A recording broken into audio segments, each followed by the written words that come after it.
Welcome to the Marshall Pruett Podcast, brought to you by Cooper Tires, the Justice Brothers, and TorontoMotorsports.com, who is holding a one-day pop-up shop on Saturday at the Indianapolis Motor Speedway memorabilia show held in the shadow of the pagoda in one of the pavilions there. Our guests today, Christian Horner, Dario Franchitti, and a long close with IndyCar Director of Aerodynamic Development, Tino Belli, all on the subject of the 2020 Red Bull Advanced Technologies Aeroscreen, something I am referring to in a very basic form as Aeroscreen 2.0, following the prototype that was tested by IndyCar in 2018, both short oval, big oval, and whatnot, with Scott Dixon and Joseph Newgarden involved. Many deficiencies found with the original prototype. None of that is a condemning statement, though. That's the exact reason why you build a prototype and then find out what needs to be improved before that prototype becomes the final product that goes into production. What was unveiled today at Indianapolis by IndyCar President Jay Fry, the Red Bull Advanced Technologies team, definitely a interesting marriage of both Formula One's halo and the titanium superstructure that sprouts up from just above the dash. Bulkhead sprouts both sides like a wishbone around the driver's helmet, and in IndyCar's sake, attaches to the base of the primary roll hoop. We have something that also does the one thing Formula One's halo cannot and does not do, is protect items that might sneak through the exposed area of the halo, and that is where the Aeroscreen comes in, now heavily fortified and held in place in a complete frame, which is what the prototype lacked and what ultimately caused the prototypes to fail in ballistic testing. This is a perfect example of taking all the lessons learned with the prototype and distilling them down into something that is a huge, huge step forward for IndyCar. So we'll start off with a short call with Christian Horner, who rang me from the paddock in Monaco on Thursday. Then we will step to Dario Franchitti. Quick apology for the quality of the phone connection, but it was the best we could find.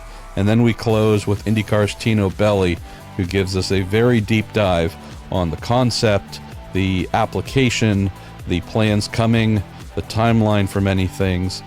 Lots of information here, all courtesy of my favorite Welsh IndyCar and Formula One chassis designer. So let's get going with those three here, all brought to you by Cooper Tires, the Justice Brothers, and TorontoMotorsports.com.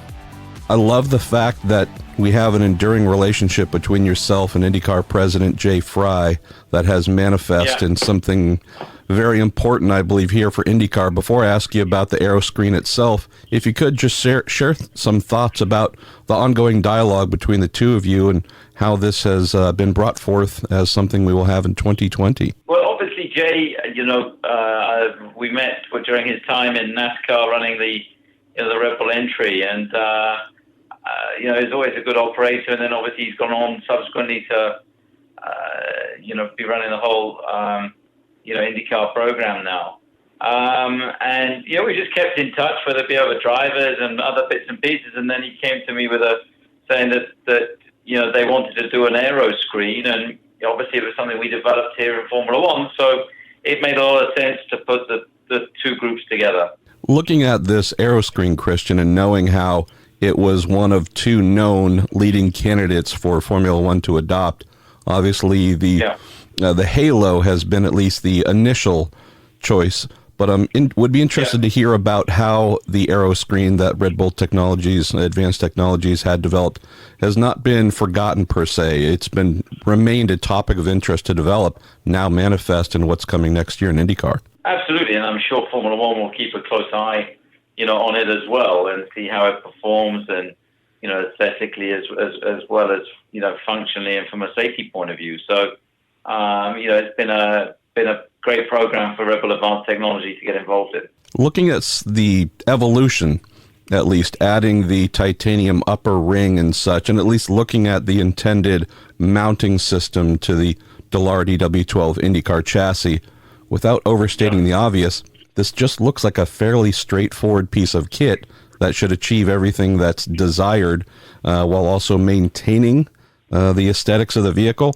It might be making more of a statement than a question there, but curious if this seems as much of a no-brainer to you as it looks like in the renderings. Yeah, absolutely. I mean, from a load-bearing capacity, it's expected to be around 150 kilonewtons. So it's up to the job as well. So hopefully, if it provides a safer environment for the drivers, that can only be a good thing. One topic that I imagine will be of interest to folks is the alignment of a Formula One affiliated entity like RBAT and IndyCar. Can you just share some thoughts on this, at least for some in North America who might think, interesting, is this Formula One dipping their hands into IndyCar, or is this just a quality solution provider engaging with a racing series that's more domestic than international? Yeah, I think it's basically, as an engineering house, Red Bull Advanced Technology has the skill set and capacity to do this piece of work alongside other projects that we have, like the Aston Martin Valkyrie. And it was, provided a solution to Jay and the IndyCar guys that, fitted their brief. Last question or two, Christian. So looking at the months and weeks ahead, where does this partnership start to flourish in terms of going from renderings like those seen here with the announcement to actual fitment of the pieces, testing of the pieces on a chassis, either impact testing and otherwise? Just curious where this starts to accelerate and become reality. I'm sure over the coming months it'll, obviously be subject to different crash tests and circuit testing. So, but we're confident in its design and that it'll get the job done. Thank you so much for your time. All right, thank you very much indeed. Mr. Franchitti, you have been not only a long and fine and upstanding member of the IndyCar community, but you're also someone who, in a very distinguished career, moved from kart. We have Champ Car / Indy Racing League, what then became the IndyCar Series. You've been a part of this world for a couple of decades, in knowing that you have also, I guess fortunately or unfortunately, felt the physical effects of chassis safety, some better than others. Curious to get your thoughts, just with your history in the sport, in IndyCar specifically, where seeing the renderings of this new Red Bull Advanced Technologies Aeroscreen that's coming for 2020, your thoughts on it, where you think it might fit in the timeline of IndyCar safety developments, and whether you think this is window dressing or something that's really finally time to be here. First of all, I think it's a great addition to the safety of the current IndyCar. I say that as someone who strapped themselves in for a long time into an IndyCar, and someone who lost 3 good friends to injuries that might have been prevented with the new screen. I think it's needed. You got to applaud Jay Fry and the whole team and the guys at Red Bull, because they've acted very, very quickly, and they've done something. They've come up with a very strong solution, and it covers all. They've really gone to town on ventilation and possible fogging issues and all the kind of things. They've really thought it through, and so I'm very positive about it. It was needed, and I'm glad it's here. I can see some of the purists maybe complaining about it,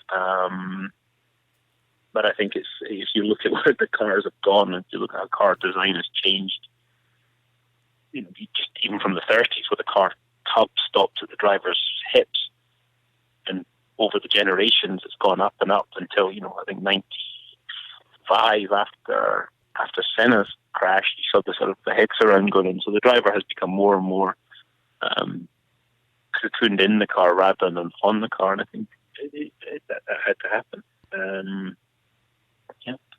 Where do you think, Dario, this takes us in terms of driving evolution, knowing how when our friend Dixie helped with the very first on-track test, we had Joseph Newgarden help with some additional testing last year with the first iteration, not the final one that's coming for 2020, but they both mentioned that it was unique in that, hey, my head's no longer being buffeted with 200 mile an hour wind. Hey, there's some little interesting visual oddities. You know, maybe there's a little reflection here or there, or there might be some optics that are not 100% perfect. We assume these things will be corrected with what Red Bull's coming with next year, but just thoughts on, you know, you've had to evolve to things changing in the cockpit over the years, but I don't know if you've ever had anything, well, other than driving a sports car, but I don't know if you've ever had to adjust to being in an open wheel forum and all of a sudden having this rather, interesting device now presented in front of you. Yeah, I think it might change the driving experience a little bit. It might, because the wind noise is one of the big things. You know, running around Indianapolis, to me the wind noise was much louder than the engine noise at those type of speeds. So you take away that a lot of that wind noise, and it's I think it'll be a different experience for the driver. I think the optics, the Red Bull guys will figure out the optics. If there's any issues, the sun coming at it from a certain angle, or the consistency of the shape of the glass and all of that, will be figured out. I have no doubt. So it's there was some concern with the original was, okay, how do we get air into the driver, and with the air, the way the wind goes around the screen and everything. But this seems to have been very clearly thought out with a new solution, and I think it's going to be good. It'll be interesting to see what it does aerodynamically to the car, and how they maybe have to change the rear wing or something to keep the car in balance. I don't know if that's something that will have to be thought about. But again, it's you look at the way Jay and the whole IndyCar team is operating. They're proactive now. They're not reactive. They're proactive, and that's a nice change. Having been in the sport for a long time, it's nice to see that the sanctioning body getting some momentum behind them and some stability. Let's close on this, my friend. So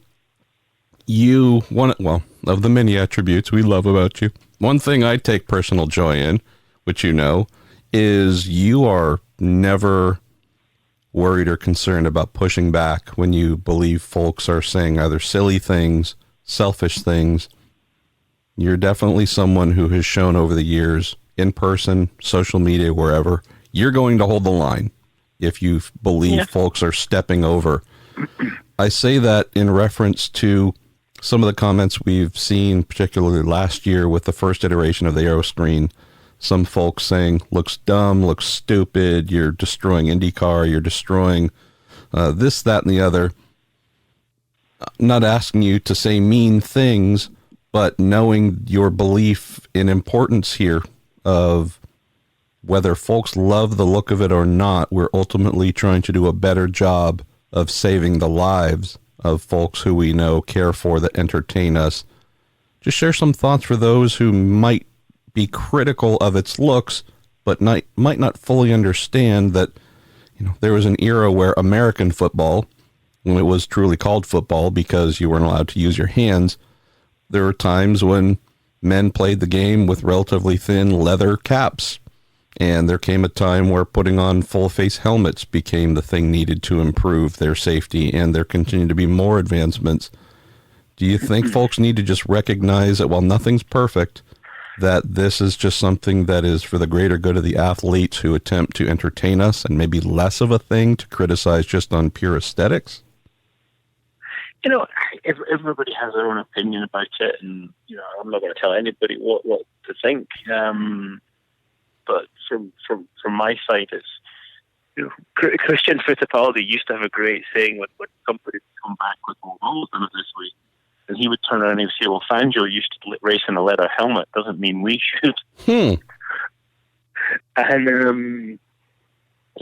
safety moves on, and that's the thing. I've certainly benefited from a lot of these safety advances, whether it's the safer barrier, the hands device, better helmet technology, the accelerometers in the air.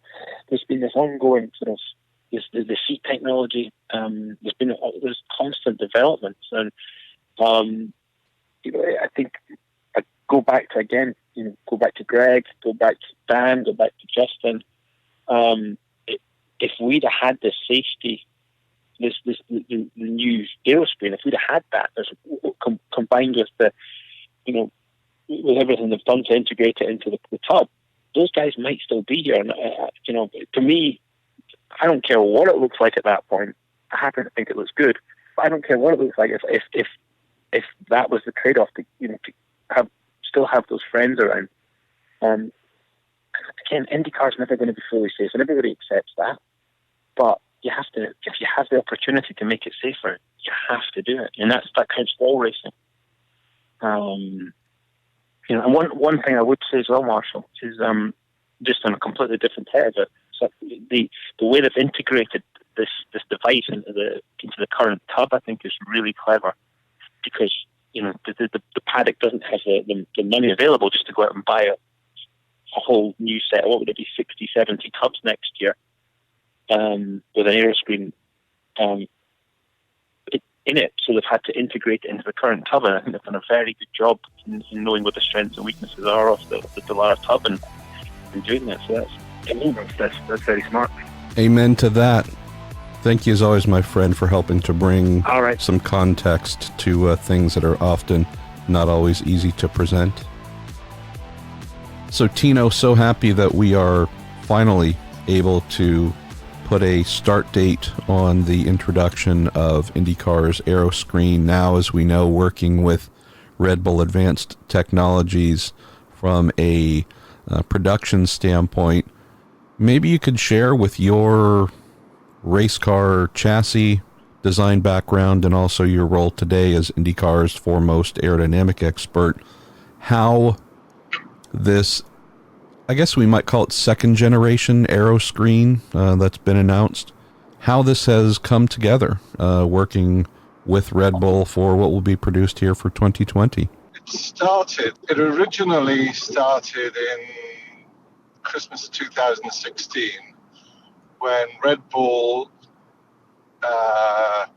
found out that we wanted to work on a windscreen, and of course they were working on the Aeroscreen for Formula One, and they wanted to collaborate, and I happened to be going to England for Christmas, and Jay asked me to go up and visit them, and we had a very open conversation, and they were a very open book to us, and they wanted to work with IndyCar on the development of the screen. Of course, Formula One went in a slightly different direction. They went in the direction of the halo, and we went in the direction of the windscreen, let's say, without the top frame, just the windscreen on its own.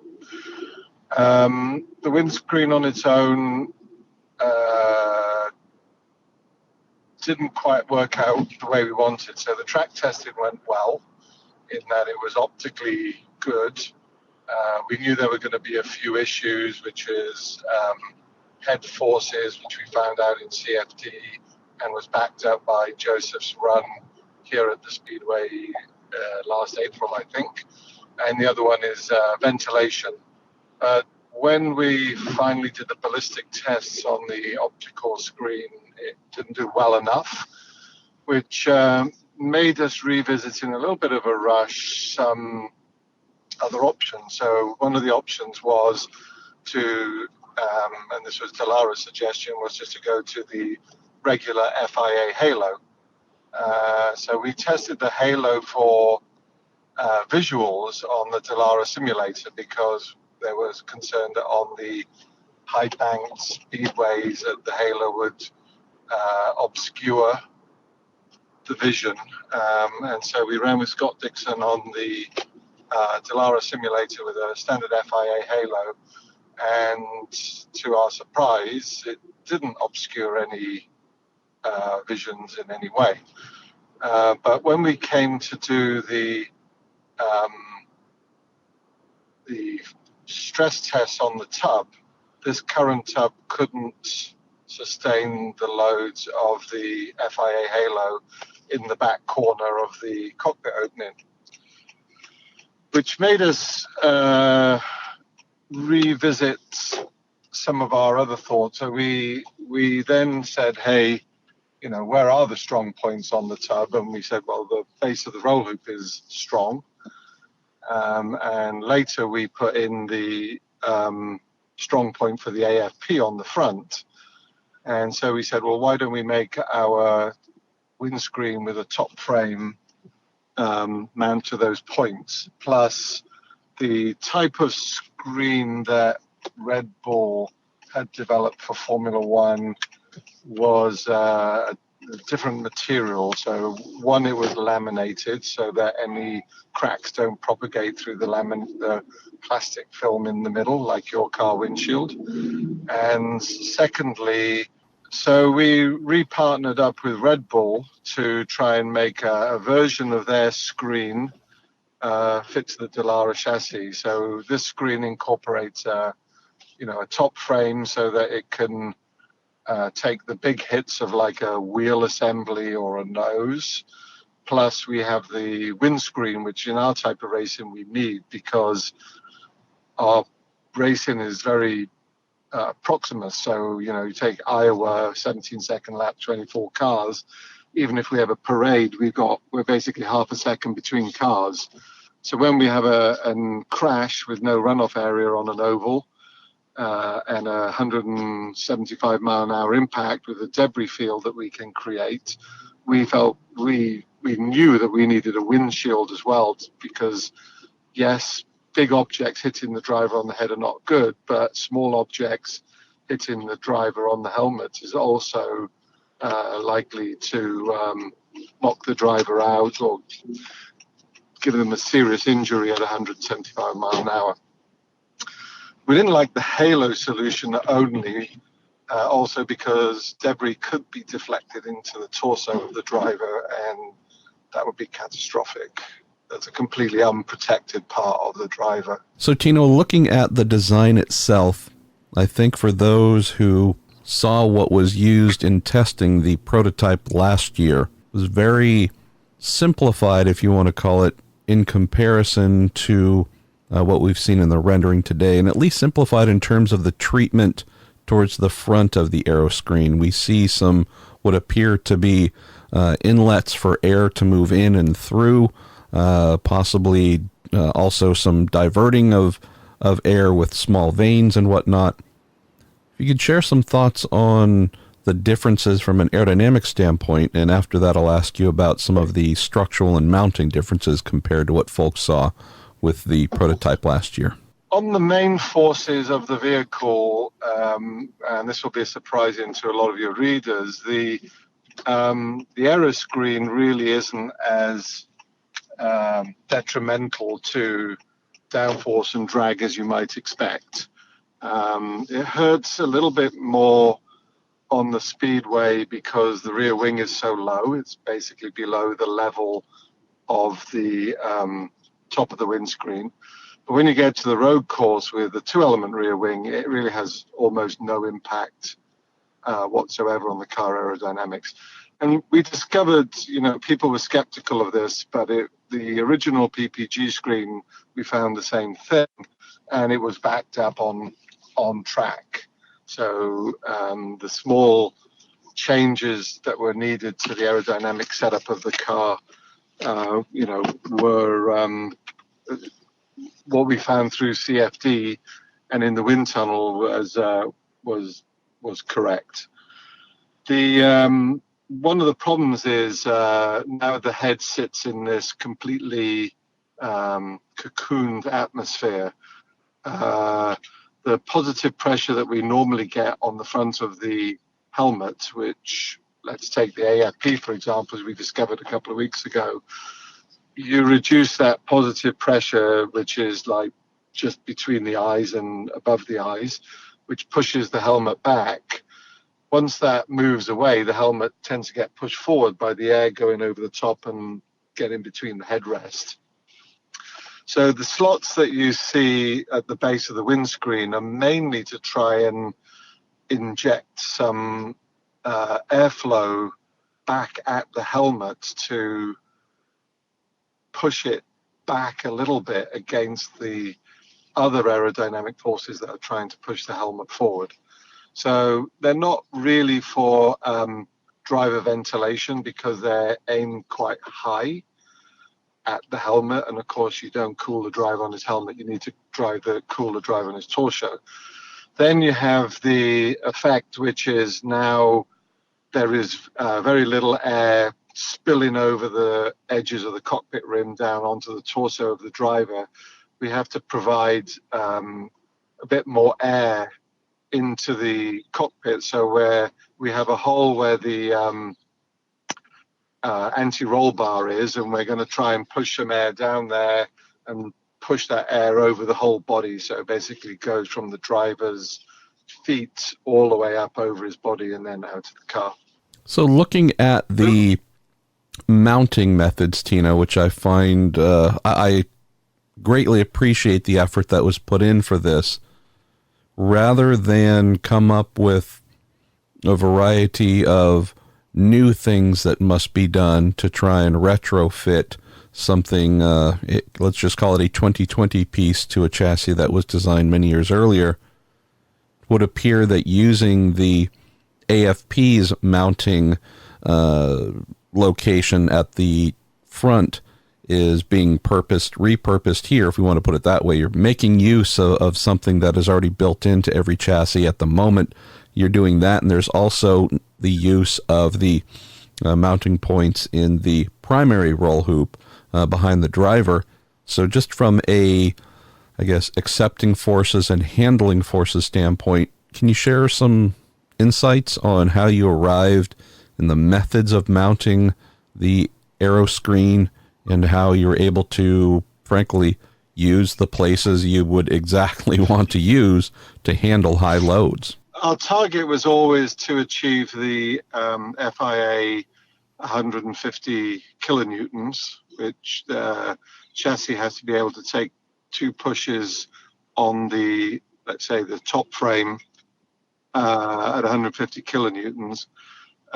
Because we've discovered through now the AFP, but also previous to that, the simulator test on the Halo, that the drivers and, of course, Formula One and Formula 2 and Formula E will all have the Halo. The drivers don't mind the blade right in front of their eyes. And because we did the AFP, it made sense to try and use that reinforcing that we put into the car for the AFP, because that connects completely to the dash bulkhead. It's just a great, strong place to pick everything up from. So, for example, the AFP has had the same test load put onto it that we put onto the rear roll hoop. And with the rear roll hoop, we get something like 25 millimeters or an inch of deflection when we apply that test. On the AFP, we apply that load and we get no deflection. So it's a very, very strong point. Then we had as I said, when we looked at the Halo, it's a 2012. This tub was to FIA standards in 2012, but they've increased the standards around the shoulders, that corner of the cockpit around the shoulders. And that wasn't strong enough. And so we then said, well, the base of the roll hoop is strong enough. Let's attach it to there and stabilize it by spreading the loads out to the edge of the cockpit rim behind the driver's eyesight. So you'll notice it's quite wide there, so that we can put the loads into that corner of the cockpit rim very spread the loads out a lot, and of course we'll end up reinforcing it. So we've been really pleased. All the calculations show that the tub with this type of mounting, the calculations are done by Dallara and Red Bull on the tub, have shown that we can take the 150 kilonewtons. And we've just gone from there. Obviously, in normal IndyCar fashion, we've tried to make a step forward in construction to how the Halo is constructed. and we're trying to, make it look a little bit nicer too. Let's close, Tino, on a couple of process-related topics. So we have the announcement today of this, which is great. Where do things start to happen on a projected timeline? And of course, we're not holding you to specific date X and time X, but just in a general sense, where do things move forward from here in terms of getting the version 2.0 or whatever we might call this prototype on a car to start testing, assessing? I know you said the aerodynamic influences are far lesser than some might decide, but getting a feel as to whether there might be, after some on-track testing, any further developments with maybe a rear wing element, or who knows, but just curious where we go from here to getting it on track, speedway, and road course, maybe start thinking about mass production and such, because I know obviously the announcements, it's part one, but it's part one of probably 20 additional things to come before next year. So the project has 3 phases. So phase 1, which has been completed, was to make sure that the idea was feasible. So that was really FEA analysis of the tub with a pretend top frame, and to do some basic aerodynamic studies. And although the aerodynamic studies go all the way through to the end of phase 2.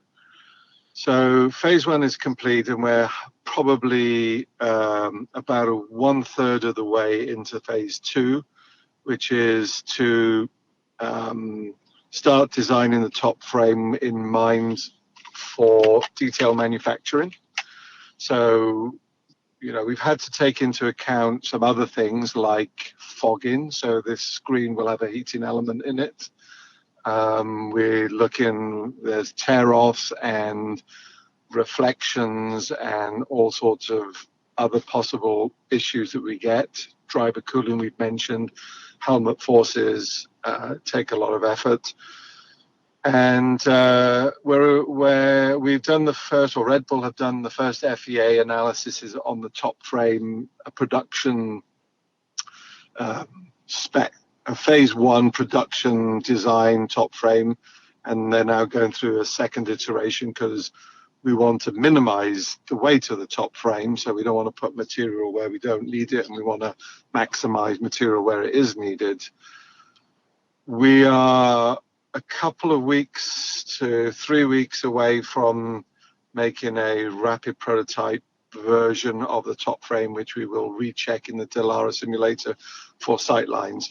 There are certain things that have happened with the screen. So in putting the heating element in, you need a certain amount of thickness top and bottom, where what they call the bus bar, which is where the main copper comes along to the heating elements that go down the screen, and you can't see through those areas. So we're just tuning next week we'll start manufacturing the SLA part, so we can go in and make sure that the sight lines are okay on the top frame and the bottom frame. Then we've got to get into, I think the detailed design phase goes through probably the end of July. We have to obviously decide who's going to manufacture the windscreen, and we have to start deciding who's going to manufacture the top frame and the bottom frame. It's likely that the top frame is going to be titanium to keep the weight down. Then we have to take the prototype frames and put them into a fixture and do the load tests on the first frames that we make. So we're going to make 3 to 5 frames to start. We have to do ballistic testing, where we fire we plan to fire a wheel assembly, weighted wheel assembly like you've seen the FIA did at the whole assembly, but we also plan to do ballistic tests. We're firing a 1 kilogram piece of aluminum at it at 220 miles an hour. These materials, the design criteria and the windscreen material have all passed these sort of tests in the past. So they're really check the box tests, but we have to make sure that we haven't accidentally done something to make the components less effective.